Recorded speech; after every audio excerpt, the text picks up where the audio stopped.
అందరికి నమస్తే. చాలా బాధ అనిపించే విషయం మీతో పంచుకోవాలని ఈ వీడియో చేస్తున్నాను. నేను ఈ మధ్య కాలంలో ఒక చిన్న వీడియో, డబ్బే ప్రధానము, డబ్బు సంపాదించండి, చదువులు చదివించండి, చదువు రాని పిల్లలకు డబ్బు సంపాదించే మార్గాలు తల్లిదండ్రులు చూపించండి అంటూ నేను ఒక వీడియో చేయడం జరిగింది. ఆ వీడియో వల్ల నాకు కొంత బాధ కలిగింది. నా స్నేహితులు కూడా దానిని కొంతమంది వ్యతిరేకించారు. కానీ అందులో తప్పేముంది? నేను డబ్బు ప్రధానమన్నాను, మిగతా వాటిని ఏం విమర్శించలేదు. నేను నీ క్యారెక్టరు, నీ బంధాలు, బంధుత్వాలు, స్నేహాలు, వీటన్నిటిని నేను విడిచిపెట్టు అని చెప్పట్లేదు. నేను వాటన్నిటిని మెయింటైన్ చేయి, అవన్నీ సక్రమంగా ఉండాలి అంటానంటే డబ్బు ముఖ్యము అంటాను. ఇద్దరు స్నేహితులు కలిశారండి, ఇద్దరు స్నేహితులు కలిసి టీ తాగుదాంరా అంటారు. టీ తాగుదాం అంటే కూర్చొని హ్యాపీగా టీ తాగుతారు. వాళ్ళిద్దరిలో ఎవరో ఒకరు ఆ టీ ఆ తిన్న డబ్బులు కట్టాలి కదా. సరే, ఒక వ్యక్తి ఇద్దరు 10 సార్లు కలిసారు, 10 సార్లు ఒకే ఫ్రెండే పెట్టుకుంటూ పోయాడు అనుకోండి. ఆ ఎదుటి పెట్టని ఫ్రెండ్ మీద ఈయన అభిప్రాయం ఏమి, ఫీలింగ్ ఏమి చెప్పండి? అది స్నేహితులైనా, బంధువులైనా, మిత్రులైనా ఎవరైనా కూడా డబ్బే ప్రధానము, డబ్బే మనిషిని నడిపించేది. డబ్బు లేకుంటే మనిషి జీరో. ఈ విషయం మనం తెలుసుకోవాలి, మన పిల్లలకు కూడా నేర్పించాలి. దీనిని నా స్నేహితులు చాలామంది, కొంతమంది వ్యతిరేకించారు. నా స్నేహితుల్లోన ముస్లిమ్స్ ఉన్నారు, హిందూస్ ఉన్నారు, క్రైస్తవులు ఉన్నారు. ఈ 3 జాతుల వారు నాకు ఎక్కువ స్నేహితులు ఉన్నారు. కానీ ఒక ఫ్రెండ్ కొన్ని కార్యక్రమాల్లో పాల్గొంటుంటాడు. ఆ ఫ్రెండ్ అంటాడు, డబ్బు కాదు ప్రధానము, మనుషులు, బంధాలు, బంధుత్వాలు అంటారు. అయ్యా మంచిదే, మీరు అన్నది నేను ఒప్పుకుంటా. కానీ డబ్బున్న వాడిని, డబ్బు లేని వాడిని మీరు బ్యాలెన్స్ చేసుకుని చూసే సిచ్యువేషన్స్ మీరు చూడలేరా?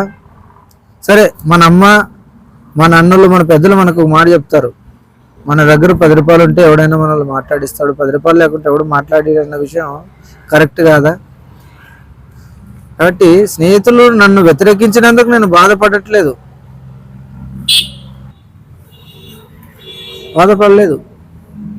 కానీ డబ్బు యొక్క విలువ, ప్రాధాన్యతని వాళ్ళు గుర్తించలేదు కదని కొంచెం మనసు నచ్చుకునేది. కానీ ఈరోజు కాకుండా, రేపు కాకుండా, మర్నాడైనా ఖచ్చితంగా డబ్బు యొక్క విలువ వారు తెలుసుకుంటారు. వాళ్ళకి తెలుసు. కానీ వాళ్ళు ఏమంటారంటే, డబ్బు ఈరోజు ఉంటుంది, రేపు పోతుంది అంటారు. ఈరోజు ఉంటుంది, పోతుంది. డబ్బు సంపాదించి గుట్ట మీద వేసుకునే నువ్వు చచ్చిపోతావా అని అంటారు. గుట్ట మీద వేసుకుని ఎవరు చచ్చిపోరు, అది నిజం. కానీ నువ్వు చేసుకున్న భార్య ఉంటుంది, నీకు కలిగిన పిల్లలు ఉంటారు. సంపాదించిన సంపాదన నీ పిల్లలకి, నీ భార్యకు పెట్టిపోతావు. నీలాగా పేదరికం అనుభవించాలి, నాలాగా పేదరికం అనుభవించాలి, కష్టాలు అనుభవించాలని ఎవరు కోరుకోము కదా. కాబట్టి మనం ఏం సంపాదించినది మన పిల్లలకి, మన భార్యకు పెట్టిపోతాం. కానీ డబ్బు గురించి, సంపాదన గురించి ఒక వ్యక్తి మధ్యకాలంలో ఒక మాట చెప్తుంటే అది నన్ను బాగా ఆకర్షించింది, అది బాగా ఇష్టమైంది నాకు. 3 తరాలకు సరిపడే సంపాదన సంపాదించు అని అంటాడు. 3 తరాలు అంటానంటే ఎలా, ముందు భవిష్యత్తు అట్లా కాదంట. నీ తల్లిదండ్రులు ఉన్నారు చూడి, వారిని చూసుకోవడానికి సరిపడినంత డబ్బు సంపాదించాలి. అలాగే నువ్వు బ్రతకడానికి కావాల్సినటువంటి డబ్బు ఉండాలి. అలాగే నీ పిల్లలకు వారు తిని క్షేమంగా ఉండడానికి కావాల్సినంత డబ్బు సంపాదించండి. అంతే, ఎక్కువేం అవసరం లేదు. ఈ డబ్బే లేకుంటే వారిని 10 రూపాయలు, ఇన్ని 10 రూపాయలు, ఆడ ఈ అప్పులు కోసి బాధపడి అవమానాలు, నిందలు ఇవన్నీ జరుగుతాయి కదా. ఇవన్నీ సమస్యలు ఎందుకు? డబ్బు సంపాదించడం మొదలుపెట్టు. ఇవన్నీ సమస్యలు రావు కదా. వస్తాయి సమస్యలు, వేరే సమస్యలు వస్తాయి. కానీ డబ్బు ఉంది అంటేనంటే కొన్ని సమస్యలను ఈజీగా అధిగమిస్తాం. డబ్బు ఉంది అంటేనంటే కొన్ని సమస్యలకు పరిష్కారం అవుతుంది. ఆ డబ్బు మనకి కొన్ని తెలియని విషయాలను కూడా నేర్పిస్తుంది. కాబట్టి డబ్బే ప్రధానం అంటారు. కాబట్టి నా స్నేహితులకు కూడా నేను చెప్తున్నానంటే, మీరు అక్కడక్కడ చాలా ఫంక్షన్స్ చూసింటారు, మీటింగ్స్ చూసింటారు, ఇవన్నీ చూసింటారు. ఆ ఫంక్షన్స్ ఆ డబ్బులోన అక్కడ డబ్బు లేకుండా ఏ ఫంక్షన్ జరుగుతుందండి? ఒకవేళ నీ జేబులో నుంచి నువ్వు ఖర్చు పెట్టకపోవచ్చు, కానీ ఎవరో ఒకరు ఖర్చు పెడితేనే కదా అక్కడ జరిగేది. నువ్వు స్టేజ్ మీద కూర్చుంటావు, స్టేజ్ మీద కూర్చుంటే నీ పక్కన ఒక వాటర్ బాటిల్ ఉంది. ఆ వాటర్ బాటిల్ ఎలా వచ్చింది? డబ్బు పెట్టే కదా వచ్చింది. అదే ఎవరు ఖర్చు పెట్టాలి వచ్చిందే కదా. నువ్వు చెప్పులు వేసుకుంటావు, ఆ చెప్పులను కూడా ఏం చేస్తావు? బట్టలు, నువ్వు వేసే వస్త్రాలు, ప్రతిదీ కూడా అవన్నీ కూడా డబ్బును వస్తువు రూపంలోకి మార్చి నీ వస్త్రాల మీద ధరిస్తావు అన్న విషయం మాత్రం మర్చిపోవద్దు అనే విషయం నేను ప్రతి ఫ్రెండ్కి చెప్తున్నాను.